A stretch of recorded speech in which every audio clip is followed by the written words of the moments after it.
हा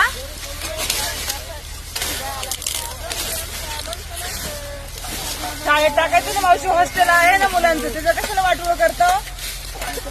हा आवडतं का रे? आवडती शाळा? नाही आवडी शाळा, इथे हात बस. मावशी तिकडे ते आई आहेत ना तुम्ही? मेहेचे वडील कुठे आहेत? का बरं तसं? चल रे बाळा तिकडं. अगं माय, बघा ही आज दिसते. हिची आई कुठे आहे? हिची आई तुम्ही लेकरांना घेऊन काय येतो इकडे? चला, तुम्हाला वाटतं का मावशी ह्यानी पण ऊस सोडावं पुढं? नाही वाटत. का मग आणताय तुम्ही? का सगळं आज कसं काय राहत नाहीत? हा